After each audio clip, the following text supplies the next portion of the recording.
Welcome to Winds of Change, brought to you by Wyoming Humanities. I am your host, Emmy DeGrappa. Winds of Change is a unique focus on the people, places, and history of Wyoming. Please sign up for our newsletter by clicking on the link in the description. Learn more about us at thinkwy.org, where we have a brand new website, and I think you'll really enjoy it. And that's THINKWY for Wyoming.org. And today, my special guest is Jackie Dorothy.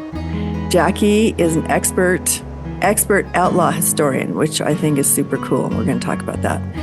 She's a speaker, a media personality, a journalist, and host of her very own popular podcast called Pioneers of Outlaw Country. Welcome, Jackie. Thank you. And thank you for such a nice intro.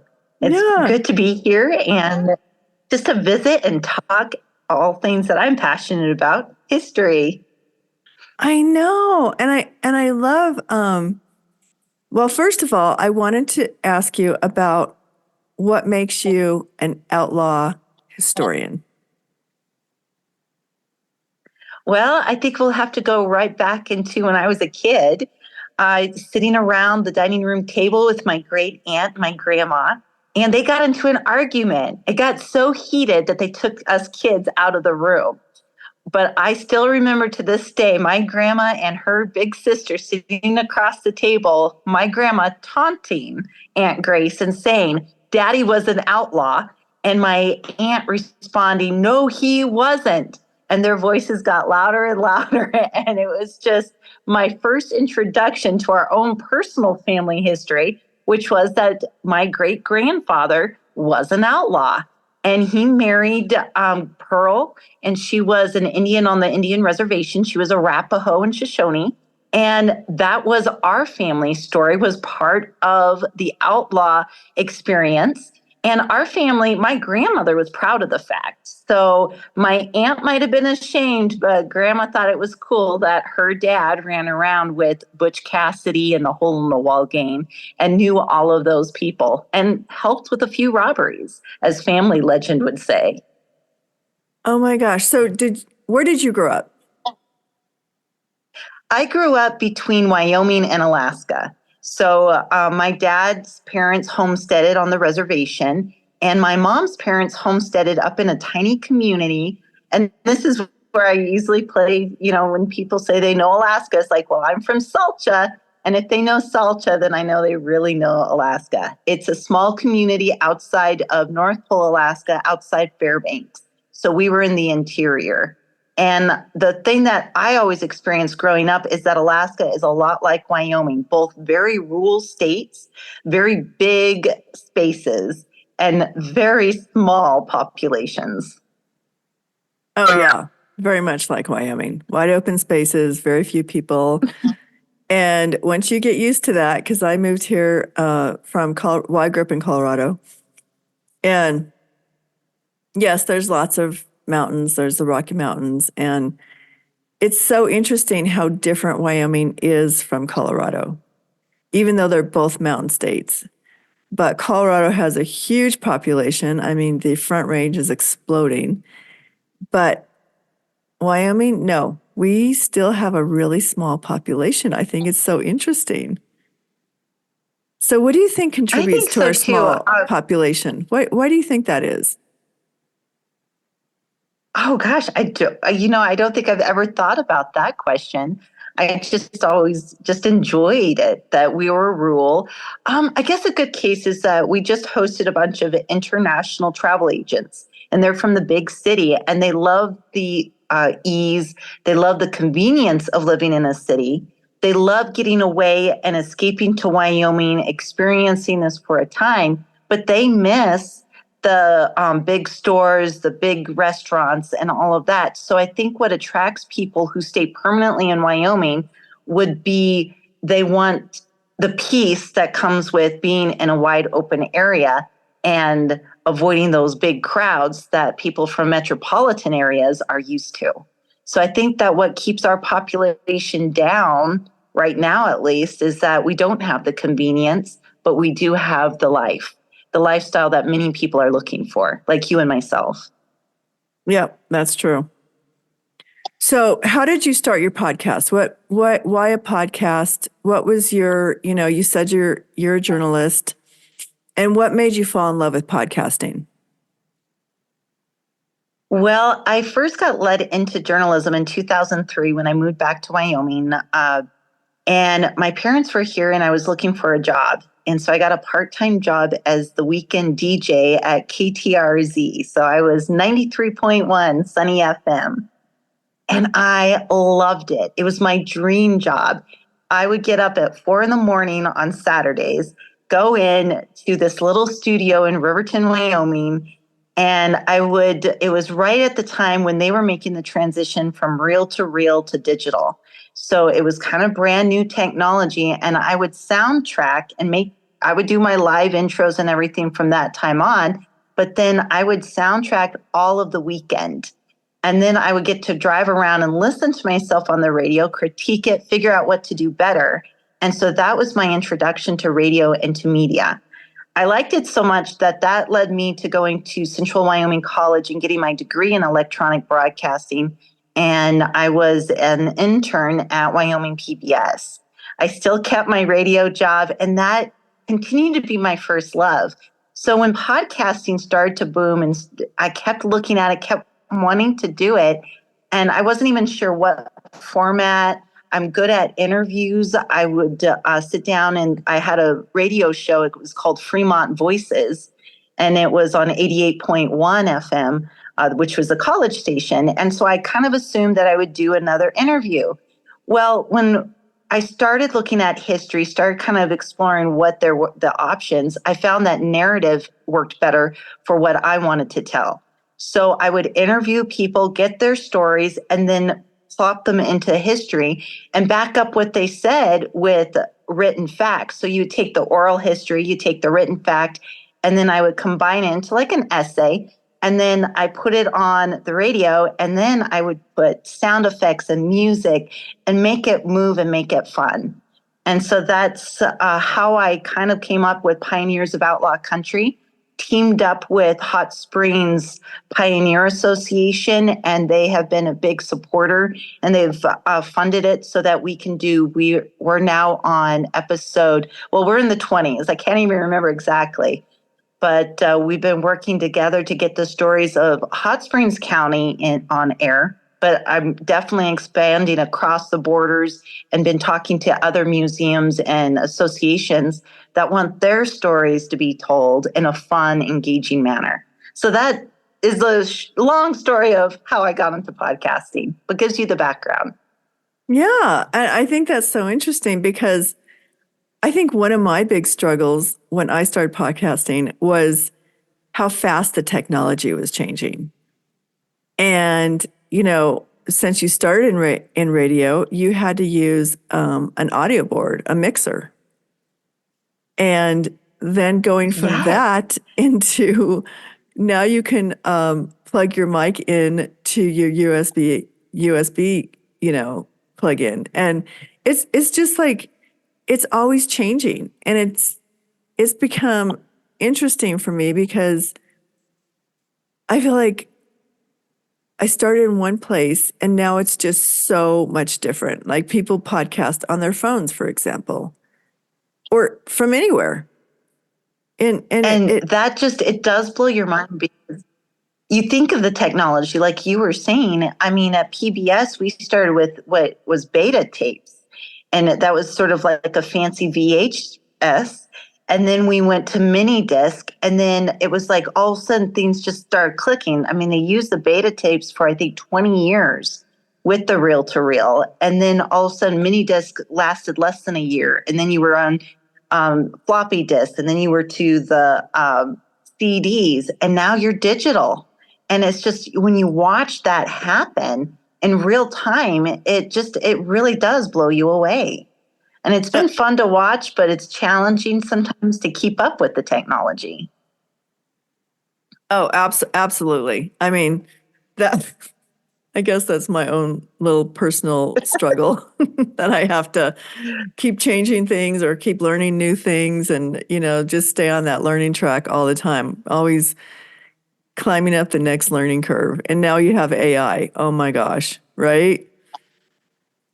Oh, I showed up with a GoPro one time and I was looking at my GoPro and it's like, this feels still new. And it was like a number 3 and they're on 13 or whatever. And it's just, it's, you definitely, I think that if you're going to concentrate on keeping up with technology, you'll lose the story. So what we have decided personally here at our marketing company and with the projects I'm working on is that it's working. I bought a podcaster board, so I do still have the old school a little bit with the audio board. I actually edit my podcast in Edius, which was a version of Canopus, which I learned at PBS. And so I was just like, I don't feel like learning a new program. I will edit it in video. And if I ever wanted to go back and take my stories and put video on it, it's all ready to go. And so that is our own little battle of how we're going to be doing it is like, I'm not going to try to keep up with technology. I'm just going to worry about making sure the story is engaging, the story is exciting, and using that as our tool, as our best tool is our imagination. Well, that's true. Wow, very well said. So, how do you pick your history stories? What draws you to one subject matter or another? Well, it's funny you should say that because it's different things. I go down a lot of rabbit holes. The first series that I did, I mostly wanted to feature pioneers. And the people I highlighted were ones I had no idea when I first started the project. I didn't know, like, for instance, our very first episode is Tim McCoy. I didn't know who Tim McCoy was. And it was like, okay, he owns Eagle's Nest here in Thermopolis. And that was about the extent of my knowledge of him. And then when I dived in and I started to discover that this guy was like one of the top 4 Western stars in America, that he was a silent movie star and made the transition to talkies. He one of his movies, and I thought this kind of illustrates it for us modern Western watchers for the movies, is that he headlined in a movie that was John Wayne's first movie. So John Wayne was the minor character and Tim McCoy was the big one. So you have this guy in our backyard that history is forgotten about, kids have forgotten about. And now there's this boom, there's this interest in him. And in fact, Margaret Cole had written a book about him, and she's an author, New York bestseller, that's coming and doing a presentation on Tim McCoy. So there's been this revival. And those are how I discover the stories, is that someone will tell me, like the second one is Walt Putney. Who's Walt Putney? He was a minor outlaw in the Hole in the Wall gang, but during his time, he was more well known than Butch Cassidy. His nickname was the Watcher, and he and Tom O'Day were the lookouts for the Hole in the Wall gang. And their names, when you Google them, show up in the newspaper more than Butch Cassidy and the Sundance Kid and Harvey Logan. And they were well liked in our area. But again, they were forgotten. So I think that a lot of times what I'm looking for are the little known stories, not the popular ones. I have yet to do one on Butch Cassidy, but I do want to interview his great nephew, who we know well, Bill Benison, and just kind of showcase those stories of Wyoming. I went into the classroom. This is a perfect example, is that I went to our local school and was talking about local history, and the teacher said, our history is boring. There's nothing here. I started to show them what our history was, the stories, what we had, and now they're on board. They are teaching all of our kids from the 4th through 8th grade are involved with history, and not just Wyoming history, but Thermopolis and Hot Springs County. And I want to see that for other areas where people like shrug and say, well, we're not that interesting. And it's like, no, everyone has a story. You just sometimes have to dig to find the interesting nuggets. So, when you're talking to people, and how do you open the door so that they trust you and want to talk to you? I think number one for me is to listen. Listen to what their passions are, listen to what their interests are, and then allow them that moment, and then introduce them to the stories that are relevant to them. For instance, we have a basketball culture in both our area and on the reservation. And what I have found is that we have basketball stars that have come from this small mining community called Jibo. And so you introduce them to that. You get the teachers to go on field trips. And another technique I have discovered is that you'll take them to somewhere like, again, Jibo is a good example. It's a coal mine where there's nothing there. But at one point, it was the largest town in Hot Springs County. So I would bring an old picture and point and find where it was and hold it up. And the kids would then see what there is today. And that was a huge tool and something I recommend everyone use. Get the old pictures and side by side compare. And it starts getting them excited, engaged. They need to relate and they need to connect to history. And that goes for all ages. And so I would start with their interests. We even had a math class come to the museum and they were studying percentages. And so the teacher and I worked it out and we arranged a math lesson based on hotel rates, what they are today, what they were back in 1920. And then they looked at the percentage and even added taxes and taught them that.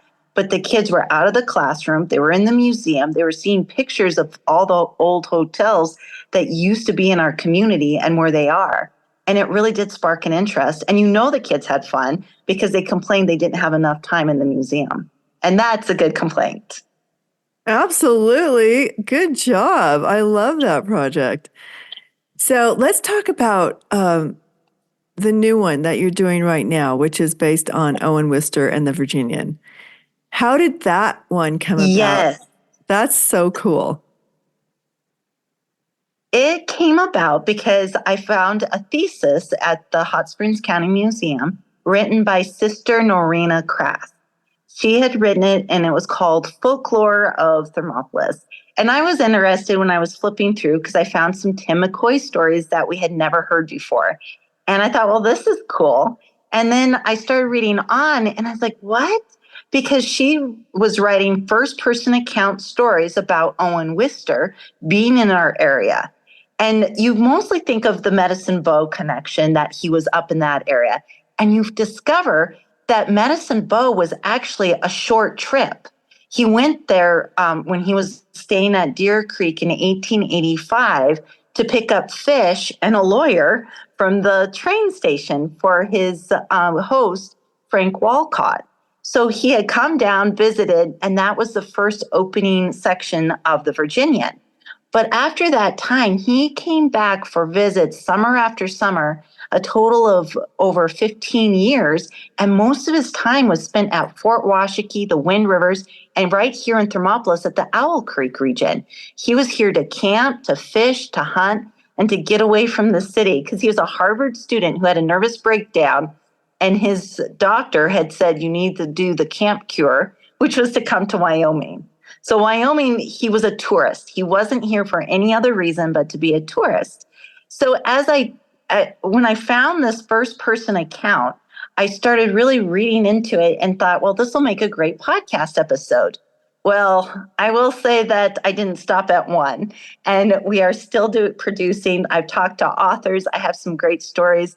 Everything from, I discovered that when he came and brought his kids to visit, they brought a waltzing mouse. And it's like, what is a waltzing mouse? So I went down a rabbit hole, and it was a fun little story that I did an episode on my podcast. Well, okay. So what is the name of that podcast? Because everyone has to go listen and ask the question, what is a waltzing mouse? We all need to ask that question. I want to know, but I don't want to, blow the podcast. I want people to go to the podcast and listen to that episode. That is so cool. What was... It's Pioneers. Oh, go ahead. Well, yeah, tell me the name of the podcast is Pioneers. Okay, on Pioneers of Outlaw Country, the name of the episode is Pishi, the Dancing Mouse. Okay. And you will be able to find it really easy. And I will give this hint about it is that it was the most popular pet in America beside goldfish before World War I.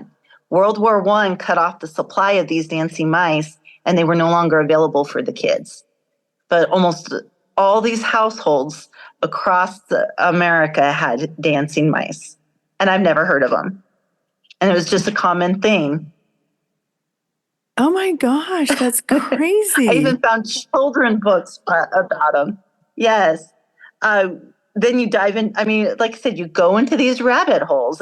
Here I'm doing a story on Owen Wister, and next thing I know, I'm reading kids' books about dancing mice and learning about this pet that nobody knew about. And Pishi visited Jackson, Wyoming, because they had a cabin out by Moose area, Owen Wister did.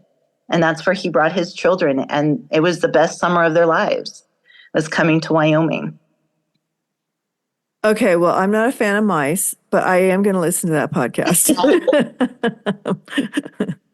Me and mice do not get along, and definitely don't want them in my house. But No, a wild mouse, no, thank you. I've had a few encounters with them myself that I would rather forget. yeah, they're icky.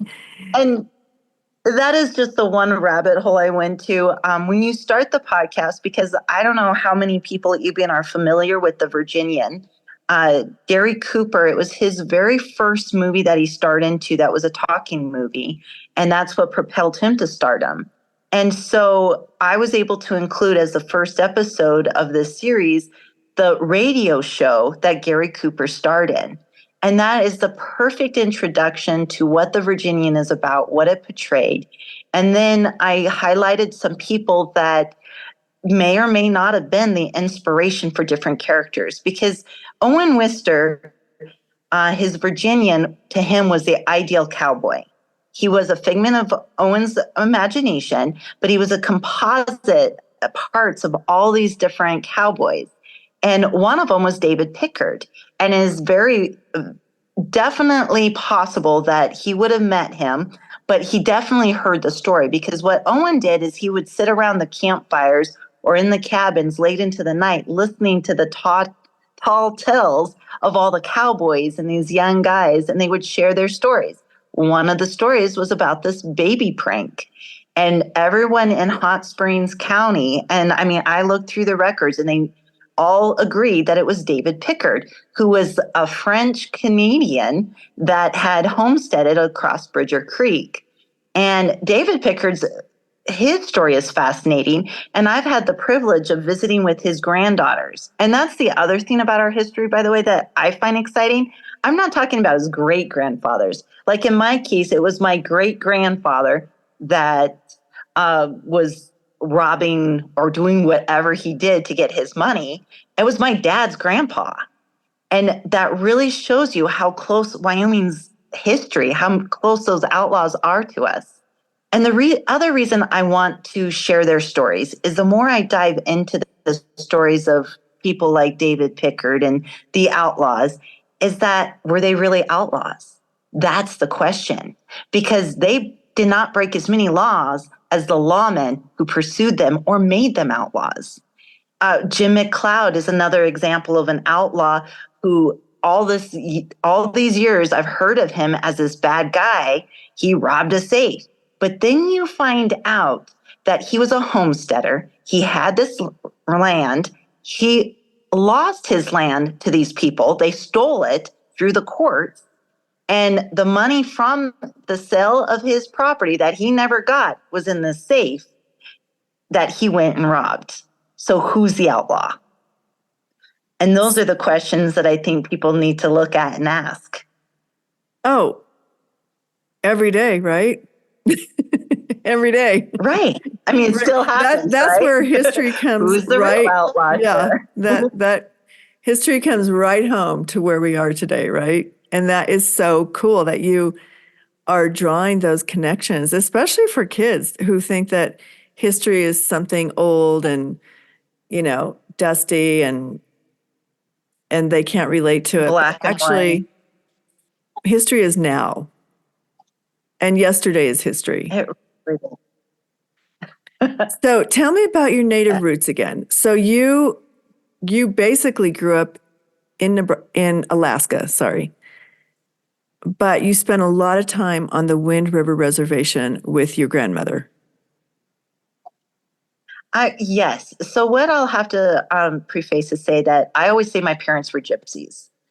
So I spent a lot of time in Alaska and I spent a lot of time in Wyoming. So I had to sit down and actually, so every 3 years, my parents would pick up and move. So we were always on the move, going back and forth between the different areas. And I spent my teenage years in Oregon. So it's been an eclectic childhood. I'm very grateful for it. I think it's what taught me my love of history, is because a lot of times we were going down routes like traveling up the Alcan and seeing that for yourself. So my dad was born and raised, he was born in Fort Washakie. My grandmother she was born to Pearl Licenus and Frank Miller. And so Frank Miller is the one that the family says, and I found it in history books to support it, that the Licenus knew Butch Cassidy, and he married a young lady named Pearl, and when he was about 40 years old. And so my grandmother knew her dad until she was 8 years old when he passed away. And then she was sent to St. Stephen's. And so she had that experience, the boarding school for her in the 1930s, St. Stephen's had gone from teaching and embracing the culture. At that time, the nuns and the priests who were in charge believed that they needed to teach the culture for these children to succeed. They needed to teach them the white man's way. And my grandmother made a decision not to speak Arapaho or to follow the Arapaho ways during that time. But her little brother was raised with his grandparents who only spoke Arapaho. So my uncle Frankie was fluent in the culture and fluent in the language. And so you had these two siblings that had two different experiences growing up. And it all came from losing her dad at such a young age. And then my dad was raised in Riverton. His dad, by the way, ended up here. He was a farmer from Douglas. The Dorothys were always farmers since the time they left England. And he ended up here after World War II because they were opening up sections of the reservation to homestead on. He met my grandmother, and eventually they did get their homestead on the reservation. So that kind of gives you the family history and how it all ties in together. But my grandmother, despite everything, was proud of being Arapaho. She was also proud of being Shoshone, because even though we are enrolled in the Arapaho tribe, a lot of our blood is also Licenus and Shoshone. And like so many others, it becomes a mixture because we're spoon hunters, which means Ogallala Sioux. And then we throw in on the Licenus side the French trapper. So you definitely it's fun to dive into genealogy. And I grew up with the genealogy. That was the stuff that Grandma loved to do, was trace the roots back and prove who we were bloodline-wise. Wow, you're so fortunate that you had a grandmother that did that paid attention and was really interested in doing that. I mean, so many people, their history is so lost, and they don't have a connection to where their parents or their grandparents originally came from.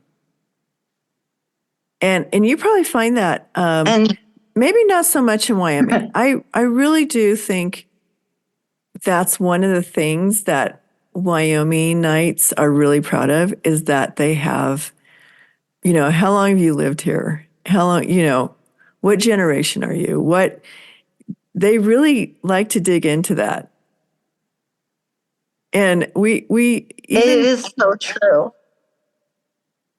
yeah, it is true. And they like to be proud that they've been here for 5 generations, or like you're 7th generation, correct? Yes.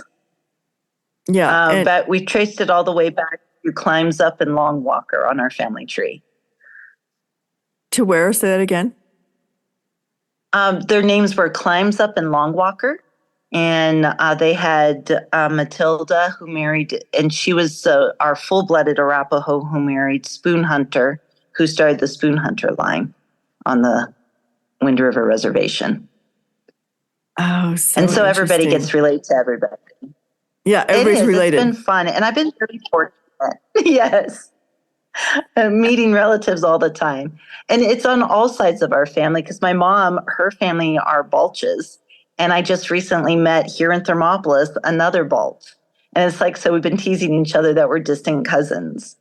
And it's I would definitely, I used to call myself like the Heinz 57, because we're the melting pot. We're all different. Like America is full of so many different cultures. And that's what's been fun about this podcast is being able to really dive into the different ethnic groups that made up Wyoming. It fascinated me that David Pickard was a French Canadian. We have Walt Putney, the other outlaw I was talking about. He was from a rich family back east, and his descendants was French.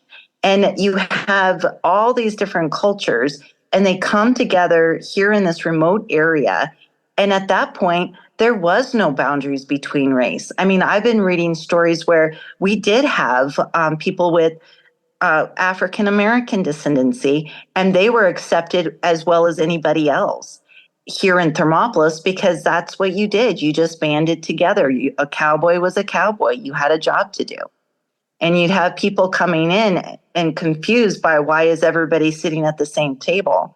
And you didn't have the prejudice that you would find in the bigger areas. So I guess that goes back to our same question when we were talking about rural areas and where people are forced to band together. You forget about your differences. Who's Catholic, who's Protestant, that doesn't matter. What matters is that you're here together and you have a mission and you have a job to do. And it's about survival as well. Well, that's true because everybody has to pitch in and help each other out because the resources of help is just your neighbor and the people you know.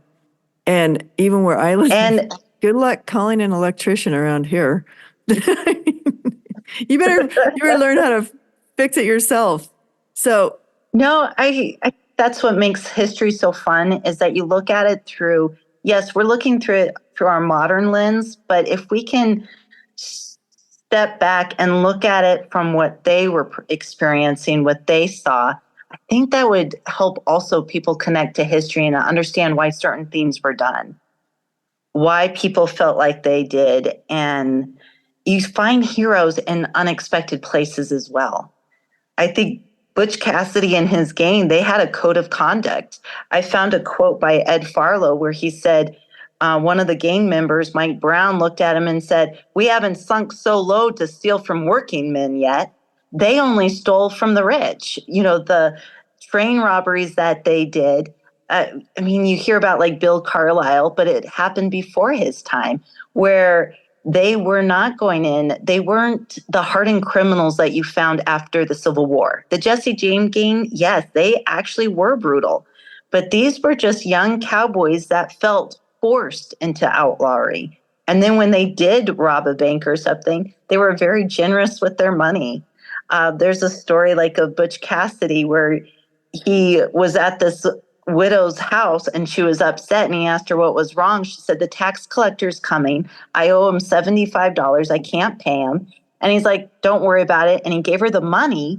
And so when the tax collector came to repossess her home, she was able to pay him off. Well, when that tax collector got back to town, did he have the money on him? Well, mysteriously, he got robbed. So you see these scenarios where they saw themselves as Robin Hoods and they were doing good deeds and they were having fun doing it too because they love to play. oh my gosh, what a great podcast. I love it. I love it, love it. Tell our audience where they can find you, all the places that they can find your podcast. They can find us at Pioneers of Outlaw Country. We do have a website, pioneersofoutlawcountry.com, or anywhere that you listen to podcasts, Spotify, Apple Podcast, iHeart.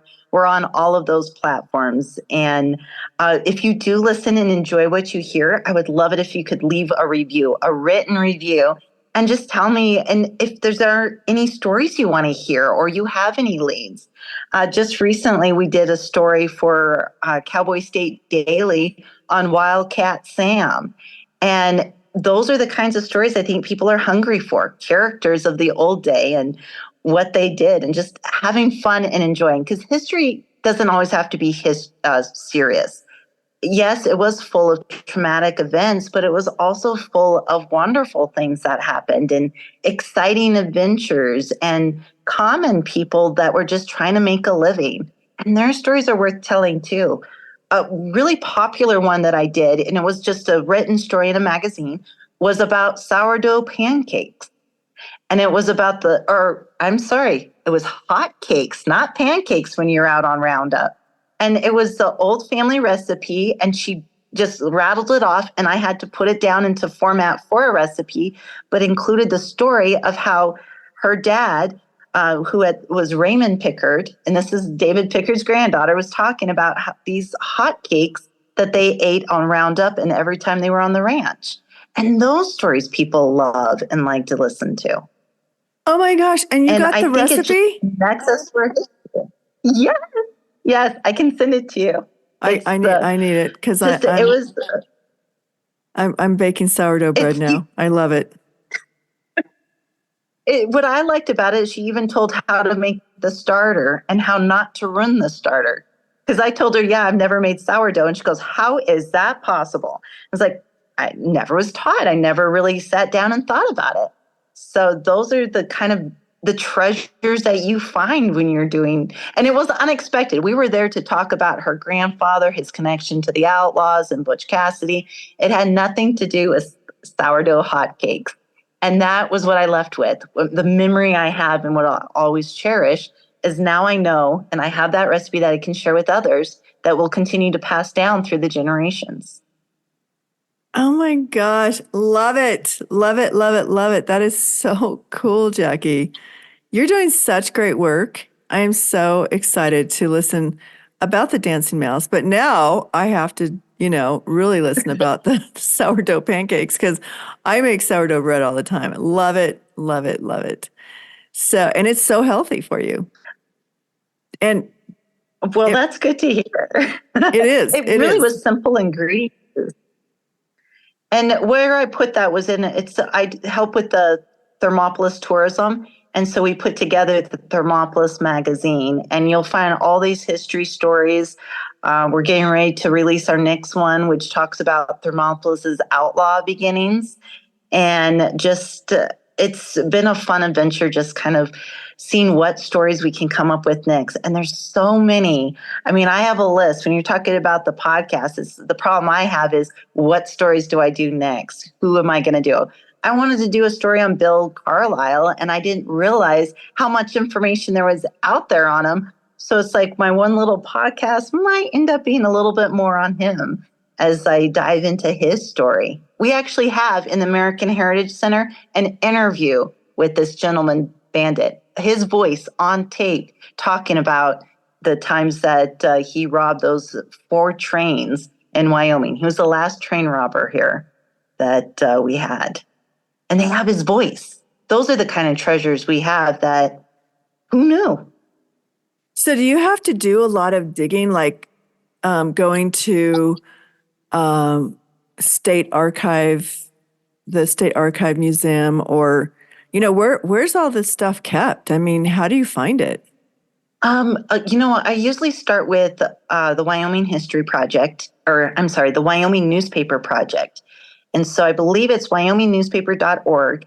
And I have an idea of what I want to research, and I'll start researching it. And sometimes as I'm reading those old newspapers, I'll see another article over here, and I was like, well, that's interesting. So I'll save it, and then I will put it in a folder for later. And then when later comes, I'll start working on those stories. So a lot of it is first-person accounts. A great story on our podcast, my favorite actually, is Tom O'Day and the Flying Saucer. And that's about a shootout in 1903 downtown Thermopolis. Great story. I loved it. Well, the first time I ever read it was one person's account, and I wrote it faithfully based on that account. Well, then I got to wondering, was it in the newspaper? Did this get picked up?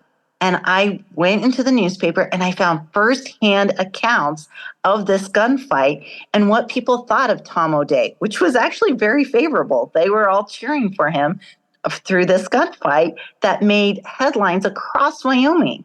So that reshaped the whole story that I did. It gave me more detail, more in depth. Then I looked at where they got their information, was able to go down these little lines, and the story became richer for that research that was done. And research can take a long time. And that's where I think we lose a lot of people and what sets the story apart. Because I'm not just going to regurgitate what I find on the internet. Because I have found stories. A great story example of this is that Butch Cassidy at Andersonville outside of Thermopolis shot a guy in the leg, it was an accident. He was trying to wake up this guy that was sleeping. Whiskey Tom was sleeping in a chair. So he shot at him. And when he didn't wake up, he got the bullet closer and closer and then suddenly shot him in the leg. That woke him up. And Butch felt so bad about it that he paid for the doctor bill. The story was that it was Whiskey Tom. There was another Tom in town that his name was Irish Tom. And one person made a mistake, switched the names, assumed that person in the chair was Irish Tom. And so that added to Irish Tom's legend, but it wasn't true. Two separate guys. So that's why I definitely encourage research. Don't just repeat especially what you find on the internet, and go back to the first person accounts. Because a good history book has the footnotes. Go to the footnotes, go to the stories, and you'll find out little details that maybe that historian didn't include in their book because it didn't matter to the story they were telling, but it matters to your story.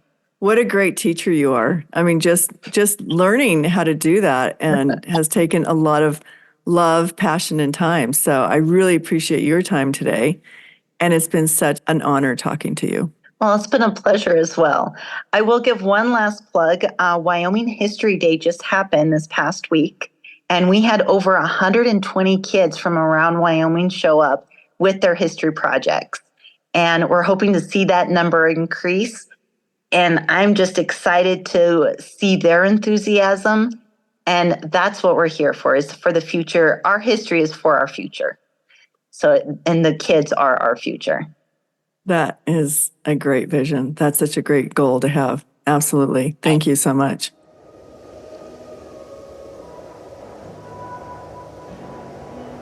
Thank you for listening. I'm executive producer, Emmy DeGrappa. Winds of Change is brought to you by Wyoming Humanities, our co-hosts, and all the people who generously share their stories and their time. For more information, go to thinkwhy.org. Subscribe and never miss a show.